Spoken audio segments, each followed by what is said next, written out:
आज राहु को अलविदा कहने का वक्त आ गया है। यही राहु देव आपके अपने मेष राशि के अनुसार ये आपके अपने लग्न पर ही चल रहे हैं और इसका मतलब ये हो गया कि 16.5 महीने से इन्होंने बहुत कुछ हमें प्रताड़ना भी दिया। और कैसे हम अभी जो इनके बचे हुए 1.5 महीने हैं, इस 1.5 महीने में बहुत कुछ प्राप्त कर सकते हैं, क्योंकि माना जाता है कि राहु देवता जब अपना गोचर परिवर्तन करते हैं, अर्थात जाते जाते राहु देव कोई बहुत बड़ा वरदान दे सकते हैं, कोई चमत्कार कर सकते हैं। वास्तव में क्या होने वाला है, इसी बात की विवेचना को लेकर के आप और हम यहाँ पर एकत्रित हुए हैं। उस बात को जानने का प्रयास करते हैं कि कैसे हम इस राहु के द्वारा आज सिर्फ 1.5 महीने ही नहीं, आने वाले सदैव सदैव के लिए ये राहु देव आप पर कृपावान हो, आप पर दयावान हो, आपके जीवन को समृद्धि पथ पर ले जाए, इसी बात को समझने का हम प्रयास करेंगे। सबसे पहले हम समझते हैं इन्होंने अब तक क्या दिया। राहु देवता आपके लग्न पर समाहित थे। एक स्वास्थ्य संबंधी चिंता हमको प्राप्त हुई।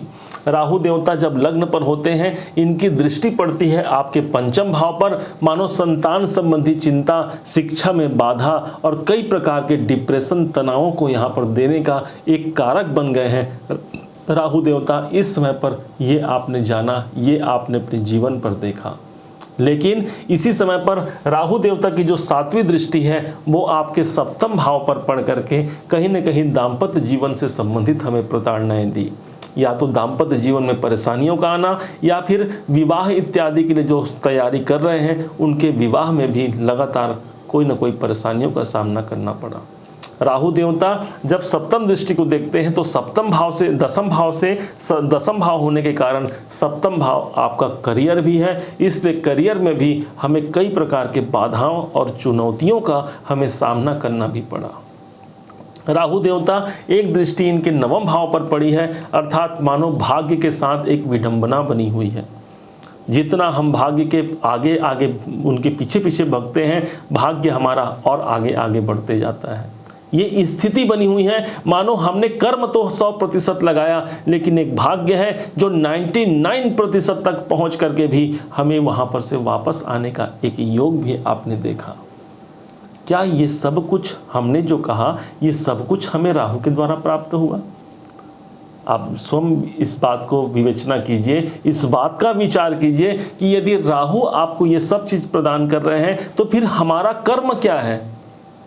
जानते हैं आप कि यदि हमारे जीवन में कोई अच्छाई होता है, कोई अच्छा संदर्भ हमारे जीवन पर घटित होता है, इसका सब जिम्मेदारी हम अपने सिर पर लेते हैं कि हाँ, यदि हम इस मुकाम पर पहुंचे हैं वो हमारा मेहनत है, हमारा प्रयास है। लेकिन यदि जीवन में कुछ कठिनाइयाँ आ जाती हैं, कुछ संघर्षों का सामना हमें करना पड़ता है, तब हम ये समझ लेते हैं कि इन राहु ने हमारा बिगाड़ किया है, उस शनि ने बिगाड़ किया है, उस केतु ने बिगाड़ किया है। हम उसका ठीकरा इन ग्रहों पर फोड़ देते हैं।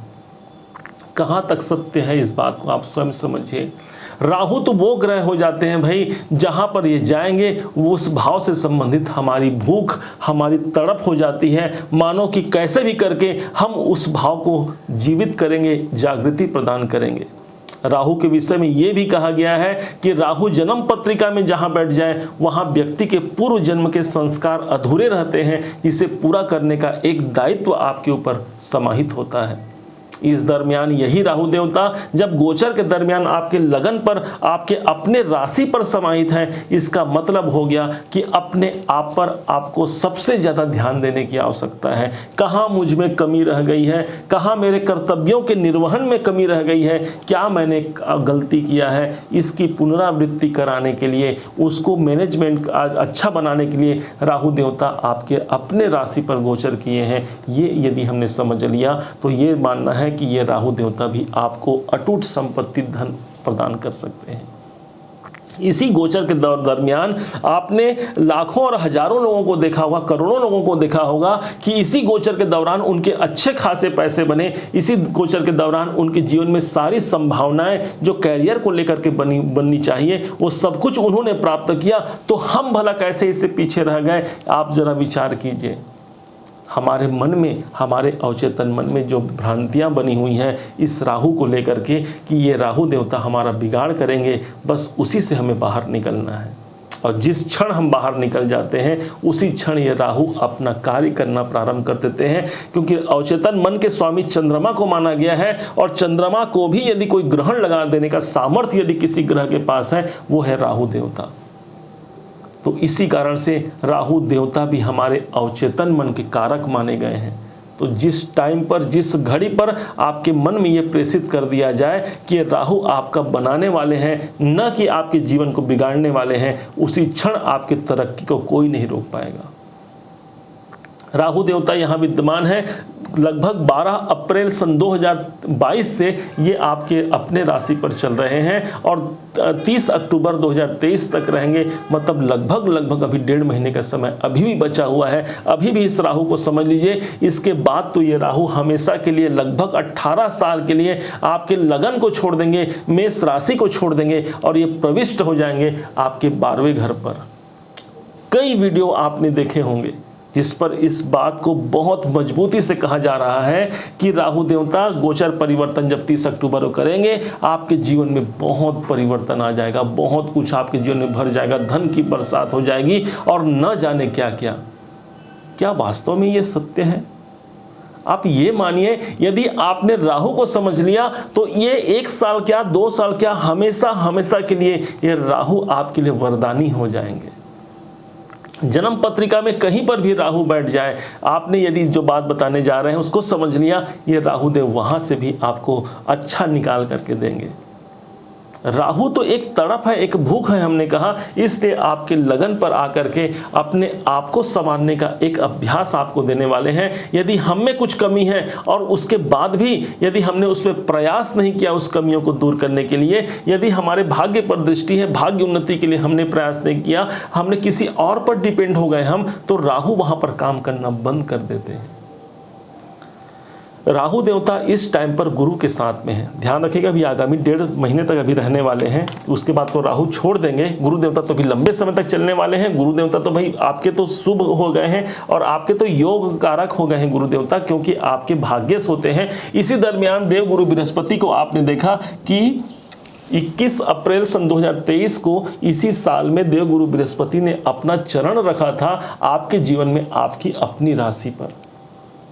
आते साथ ही एक गुरु चांडाल नाम का एक योग आपको सुनने को मिला था। एक भय का माहौल व्याप्त हो गया कि भाई गुरु चांडाल योग आ गया है, अब तो हमारे जीवन में और विघटन होंगी और समस्याएं आएंगी, और उसके कारण से हमें और परेशानियों का सामना भी करना पड़ा। लेकिन आप ये तो समझिए कि गुरु कौन है? गुरु हमारा भाग्य है।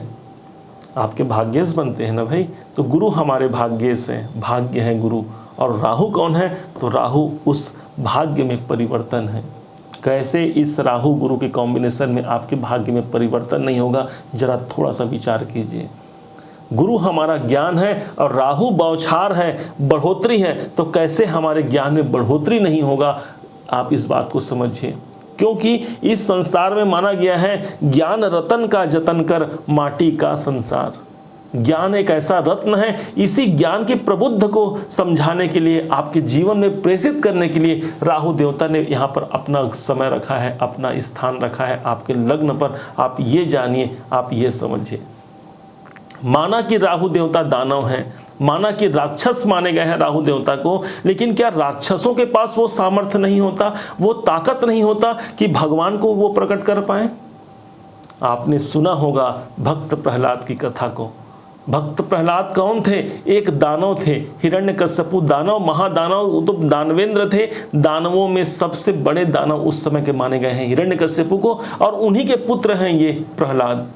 लेकिन उनकी सच्ची आस्था थी अपने परमात्मा पर, अपने भगवान पर उनकी आस्था थी।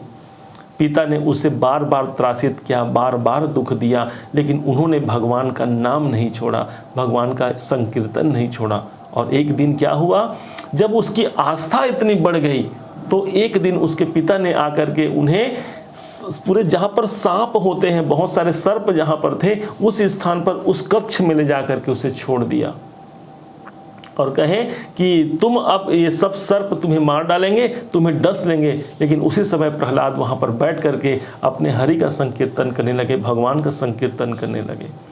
फलस्वरूप क्या हुआ, ये सभी जो नागदेव थे ये सब एक पुष्प की माला के रूप में परिणित हो जाते हैं और प्रहलाद के ही गले पर ये शोभायमान हो जाते हैं। कहने का मतलब ये हुआ, यदि जिसका परमात्मा पर आश्रय है, जो भगवान के आश्रय पर है, जो उनकी कृपा को प्राप्त कर लेता है, उसके लिए कोई भी ग्रह नक्षत्र उनके लिए दुखदाई नहीं हो सकते, हमेशा सहाय होते हैं। और इसी कारण से राहु देव आपके जीवन में सदैव सहाय हैं। गुरु का संग मिला है तो आप स्वतः विचार कीजिए, क्या कोई कितना भी मूर्ख बच्चा हो, बुद्धि अगर उसकी बुद्धि भी नहीं है, कोई उद्दंड यदि कोई बच्चा हो और यदि वो गुरु के साथ में हो तो गुरु क्या उसे ज्ञान नहीं देंगे? और गुरु और राहु का कॉम्बिनेशन भी है तो गुरु उसे ज्ञान देंगे। गुरु के सामने कोई कितना भी उद्दंड बच्चा हो अपना क्रियाकलाप बंद कर देता है, शांत बैठ जाता है। इस कारण से राहु गुरु इस समय पर एक संग बैठ करके आपके जीवन में जो उद्दंडताएं बनी हुई, जो कमियां बनी हुई हैं, जो संघर्षों का समय बना हुआ है, उसमें न्यूनता कैसे नहीं आएगी। इसी 1.5 महीने में आपको बहुत कुछ प्राप्त हो सकता है। अभी जो आपको बताया, इस राहु को आपने समझा है। देखिए जरा, इनकी दृष्टि पंचम भाव पर है। क्या आप में ज्ञान की वृद्धि नहीं हुई? कैसे मैं अपने कार्य को अच्छा कर पाऊं, कैसे मैं अपने पारिवारिक जिम्मेदारियों को अच्छा कर पाऊं, कैसे मैं अपनी चिंताओं से मुक्त हो पाऊं, ये सब कुछ ज्ञान आपको प्रदान किया इसी गुरु राहु के कॉम्बिनेशन ने, इसी राहु ने आपको प्रदान किया है। राहु को सबसे अच्छा बनाने का अब आप एक उपाय सुन लीजिए, एक प्रयत्न सुन लीजिए। राहु मंत्र जाप मम दृढ़ विश्वासा, पंचम भगति सो वेद प्रकाशा। मंत्र जाप जो होता है राहु के लिए वो सर्वाधिक उपयुक्त होता है। राहु देवता का मंत्र जपन कीजिए। ओम रांग राहवे नमः जाप कर सकते हैं। राहु के विषय में कहा गया है, अर्धकायम महावीर्यम चंद्रादित्य विमर्दनम सिंही का गर्भ संभुतम तम राहु प्रणमाम्यहम। चंद्रमा और सूर्य को यदि कोई विमर्दन कर सकता है वो एकमात्र राहु देव है। सिंहिका गर्भ संभुतम, सिंहिका इनकी माता का नाम है जो नागों की माता मानी गई है। इसी कारण से माना जाता है कि जो नाग देवता की पूजा करते हैं उनके जीवन में राहु का दोष नहीं पड़ता। और साक्षात भगवान शिव शंकर को आप देख लीजिए, भगवान शिव शंकर के गले में, उनके कानों में, उनके जटाओं में, उनके बाहू में, हर जगह आपको नाग और सांप नजर आएगा। ये सब कौन है? ये सभी राहु के ही प्रमाण या उनके ही भाई बंधु हैं, उनके ही कुल के हैं। इस कारण से भगवान शिव का जो वंदन करता है, उनका जो पूजन करता है, सदैव उनके जीवन में कभी राहु जो है वो अधिक प्रभावी नहीं हो पाते। हमेशा उनका जीवन भगवान शिव का सानिध्य से परिपूर्ण होते हुए वो एक न एक दिन चरम अपने स्थान पर जरूर पहुंचते हैं। जिस बात की वो प्रामाणिकता को अपने जीवन पे सिद्ध होना चाहते हैं वो भगवान अवश्य पूर्ण करते हैं। इस 1.5 महीने के दरमियान आपको भी वो करना है।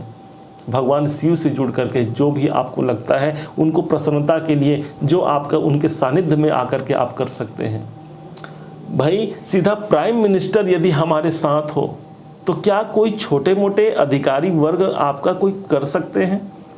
और ये सभी के सभी नौग्रह उन्हीं भगवान के अधीन हैं। जब उनका साथ मिल जाएगा तो ये कैसे आपके जीवन को खराब कर पाएंगे? राहु देव आपके जीवन में बढ़ोतरी करने आए हैं, वृद्धि करने आए हैं, ये समझिए, ये जानिए। लग्न में आपके राहु हैं, विशेष तौर पर अभी नशा इत्यादि से बचना चाहिए। नशा इत्यादि में जितना हम रत रहेंगे, आप ये समझिए कि आपने राहु को बढ़ा लिया है। जितना हमारा जीवन सात्विक होगा उतना ही समझिए कि राहु कमजोर अवस्था में रहेंगे, अर्थात इनके नेगेटिव प्रभाव आपको नहीं पड़ पाएंगे। हमेशा इस राहु के द्वारा आपको बहुत श्रेष्ठ पद की प्राप्ति होना है। एक तरफ ये सूर्य के साथ बैठ करके सूर्य ग्रहण योग बना देते हैं, शनि के साथ बैठते हैं तो शापित नाम का योग बना देते हैं, और एक तरफ जब यही गुरु के संग बैठते हैं तो गुरु चांडाल योग बना देते हैं। लेकिन इनके कॉम्बिनेशन को यदि समझ करके हमने कार्य किया तो हमारे जीवन में पता नहीं क्या क्या भगवान कर जाएंगे, भाग्य की जागृति कर जाएंगे, और वो सब कुछ जो हमने कभी चाहा था वो सब हमारे जीवन में लक्षित होते हुए आप देख सकते हैं।